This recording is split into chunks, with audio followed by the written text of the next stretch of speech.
Hi friends, எல்லோரும் எப்படி இருக்கீங்க? என்னத்தை சொல்கிறதுண்ணா, நைட்டும் பகலும் இந்த நியூஸ் சேனலை பார்த்து பார்த்து கண்ணெல்லாம் பூத்து போச்சு. இந்த விசிகே கம்யூனிஸ்ட் 2 சீட்டை வச்சுட்டு அவங்க போடுற அந்த சீனை பார்க்கும்போது கடுப்பாகுதுண்ணா. ஒன்று விஜயவர்களுக்கு நாங்கள் ஆதரவு தெரிவிக்கோம் அப்படின்னா தெரிவிக்கும் சொல்லிட்டு போகணும். இல்லை தெரிவிக்க மாட்டோம், முடியாது, நாங்கள் திமுகவுக்கு தான் முட்டா கொடுத்துட்டு போனால் அதையா தைரியமாக சொல்லிட்டு போகணும். ஆனால் அதுவும் இல்லாமல் ஜவ்வா இழுத்து நம்மளுக்கு டென்ஷனை கொடுத்துட்டே இருக்காங்க. நம்மளுக்கே கடுப்பாகுதுண்ணா. அப்படிங்கிற மாதிரி உங்களுடைய ஒவ்வொருத்தருடைய ஆதங்கமும் எனக்கு புரியுது. நீங்கள் மட்டும் இல்லை, தமிழகத்தில் உள்ள மட்டும் இல்லை, ஒட்டுமொத்த உலக தமிழருடைய ஒரே அடித்தள நாதமாக இப்போ என்ன போயிட்டு இருக்கு பரபரப்பா அப்படின்னு கேட்டிங்கன்னா, விஜய் அவர்கள் சிஎம் ஆவாரா மாட்டாரா அப்படிங்கிறது தான் பயங்கர ஒரு எதிர்பார்ப்பில் போயிட்டு இருக்கு.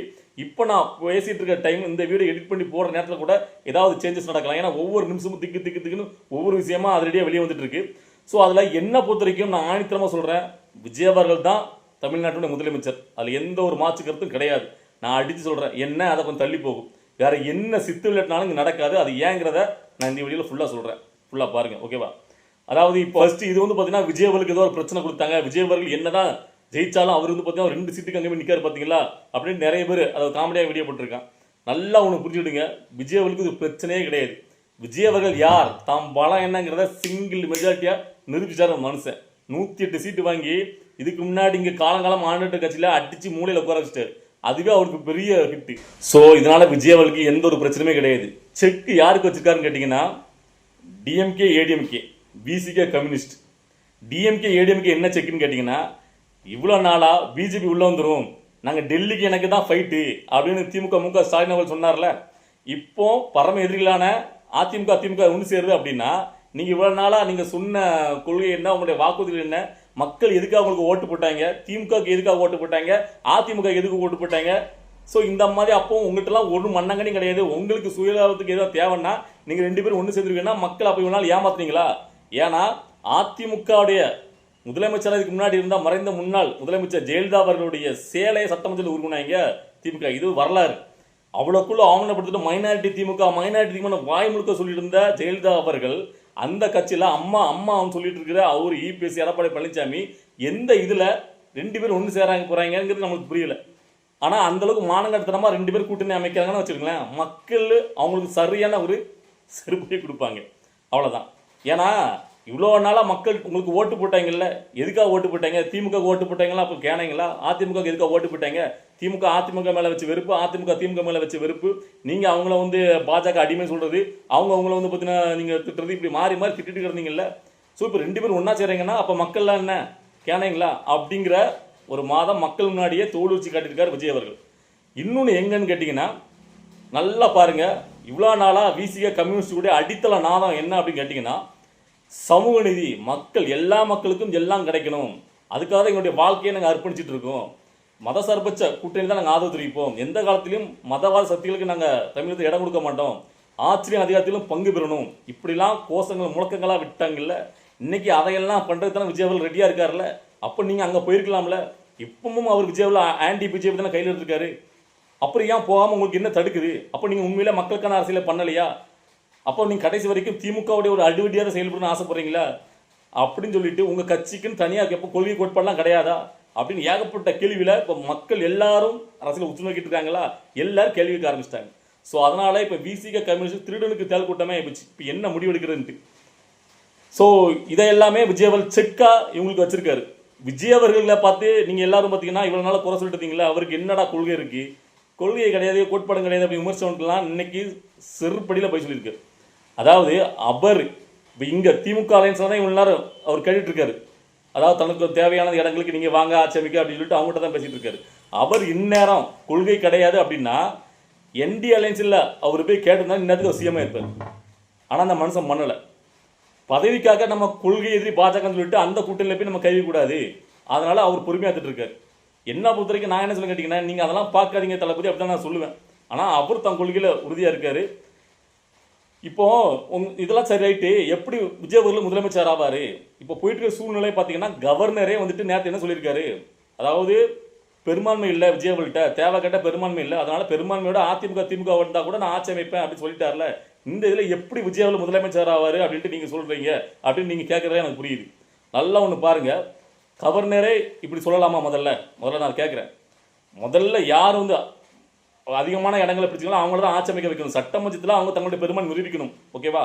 இல்லை அங்கே குதிரை பேரம் வந்துடும் அப்படின்னு சொல்கிற கவர்னர் அவர்கள் அவரே அதுக்கு அர்த்தமாக உள்ள பெரும்பான்மை இல்லாத 2 பேர் தோத்து பண்ணவங்களும் நீங்கள் வாங்க சேர்த்து நீங்கள் வந்தீங்கன்னா நான் ஆட்சி அமைக்க அப்படின்ட்டு இவரே முன்மொழிகிறது வந்து பார்த்தீங்கன்னா நம்மளை பொறுத்த வரைக்கும் ஏற்றுக்கொள்ற மாதிரி இல்லை. அவங்க வந்து கேட்டு இவர் இந்த ஒரு பதிலை சொன்னால் பரவாயில்ல, இவரே முன்மொழிகிறார்.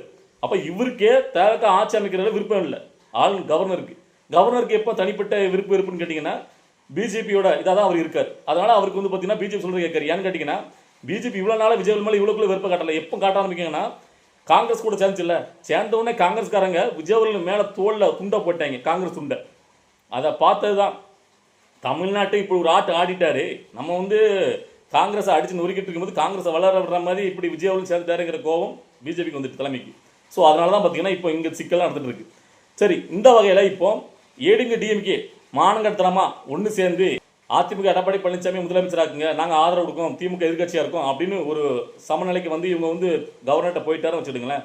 கவர்னர் அதுக்கு முன்மொழியை போறாருன்னு வச்சுடுங்களேன். தமிழக வெற்றிக்கலத்தில் 108 சட்டமன்ற உறுப்பினரும் ஒரே நேரத்தில் ராஜினாமா பண்ணுவாங்க. அப்போ திரும்பியும் பார்த்தீங்கன்னா கொலாப்ஸு. 6 மாதம் கவர்னரோட ஆட்சி, 6 மாதம் கழிச்சு மறுதேர்தலில் 234 தொகுதியிலும் விஜய் ஜெயிக்கிறார். நான் அடிச்சு சொல்கிறேன், பெரும்பான்மையை ஆட்சி அமைக்கிறார். இதான் நடக்க போகுது. அதாவது இன்னைக்கு இரவுக்குள்ள இல்லை, இப்போ நம்ம பேசிட்டு நேரத்துக்குள்ள விசிகே கம்யூனிஸ்ட் விஜய்க்கு ஆதரவு கொடுத்தா விஜய் நாளைக்கு பதவி இருக்கிறார். அப்படி இல்லை அப்படின்னா திமுக அதிமுக கவர்னர்கிட்ட போகிறாங்க அப்படின்னா இதான் நடக்கும். நான் சொல்கிறதான் நடக்கும். ஸோ சரி, இதை நடக்கட்டும் அப்படின்னு தான் நான் வந்து எதிர்பார்த்துட்டு இருக்கேன். என்ன பொறுத்த வரைக்கும் விஜய் சைட்லேருந்து இந்த கம்யூனிஸ்ட் விசி கேட்டாலும் இவ்வளோக்குள்ளே போய் கெஞ்சிட்டு இருக்குது எனக்கு பிடிக்கல. ஏன்னா இவ்வளோக்குள்ளே சிங்கிள் மெஜாரிட்டியை ஜெயிச்சுட்டு இவங்ககிட்டலாம் போய் கெஞ்சது நம்மளுக்கே பிடிக்கல. எதுக்கு நம்ம ஏக்கி உறுப்பு இப்படி நிற்கணும் அப்படிங்கிற மாதிரி தான் நம்மளுக்கு தோணுது. ஸோ உங்களுக்கு அப்படி தோணுதா தோணலையா? நிறைய பேர் வந்து பார்த்தீங்கன்னா இதை வச்சு மீன் ஸ்டோர்ஸ்லாம் போட்டுருக்கேன். பார்த்தீங்களா, நீங்கள் என்ன ஜெயிச்சாலும் 2 சீட்டு இப்போ எங்கிட்ட தான் வந்து நிற்க வேண்டியிருக்கு, நாங்கள் தான் முடிவு பண்ணுறோம் யார் ஆட்சி அமைக்கணும் அப்படிலாம் பில்டப் கொடுக்காங்க. இதுக்கா மக்கள் எல்லாரும் ஒன்று போல ஓட்டு போட்டு இவ்வளோக்குள்ள ஒரு பிரம்மாண்டமான ஒரு வச்சு விஜய் கொடுத்தாங்க.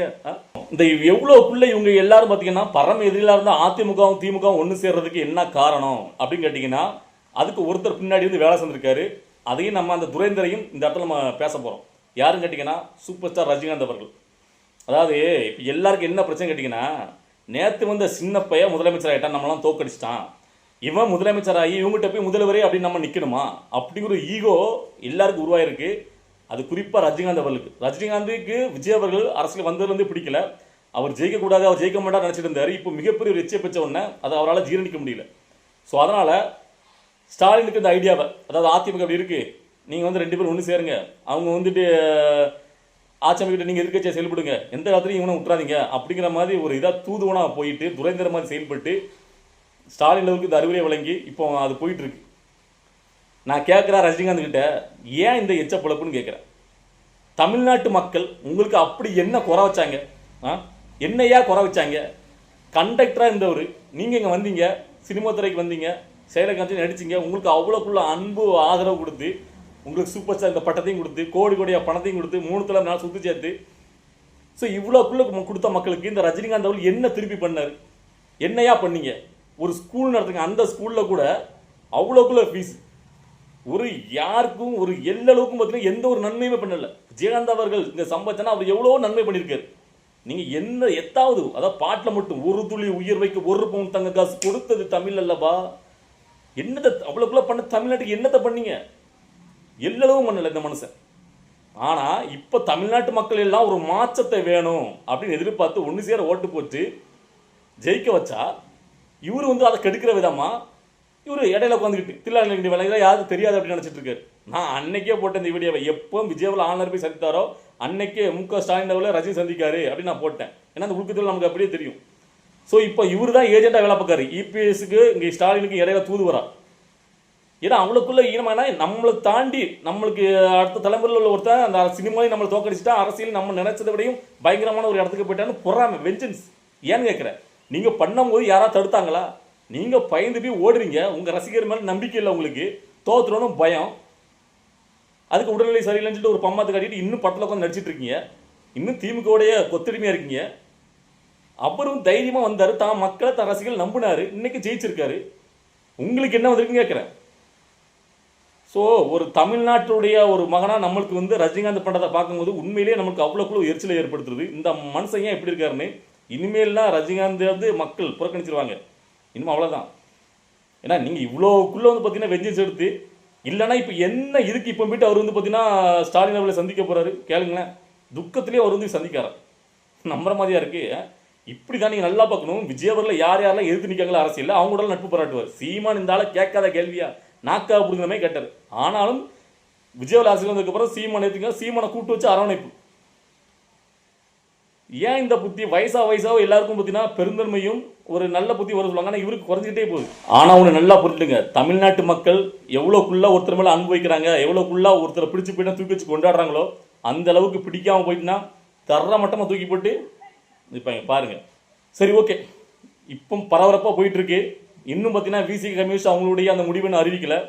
அவங்க வந்து பார்த்தீங்கன்னா விஜய்க்கு ஆதரவு கொடுத்தாரு அப்படின்னா விஜய் நாளைக்கு பதவி ஏற்பார். ஆதரவு கொடுக்கல அப்படின்னா திமுக அதிமுக ஒன்றா சேருது அப்படிங்கிற பட்சத்தில் தமிழை வச்சுக்கிறது 108 சட்டமன்ற உறுப்பினர் ராஜினாமா பண்ணுறாங்க. இதான் நடக்க போகுது.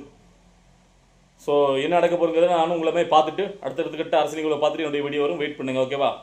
பாய்.